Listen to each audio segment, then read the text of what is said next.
ಮಮತೆಯೇ ಅವಳಿಗೆ ಸಿರಿತನ, ಕರುಣೆಯೇ ಕರುಳಿನ ಗೆಳೆತನ. ದೇವರಿಗೂ ಅವಳೆ ತಾನೆ ದೇವರು, ಅವಳ ಸರಿ ಸಮ ಯಾರು ಕಾಣರು.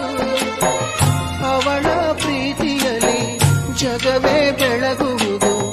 ಅಮ್ಮ ನಿನಗೂ ಮೊದಲು ಜಗದಲ್ಲಿ ಯಾರಮ್ಮ, ಹೆತ್ತವಳು ಯಾರಮ್ಮ, ಹೊತ್ತವಳು ಯಾರಮ್ಮ.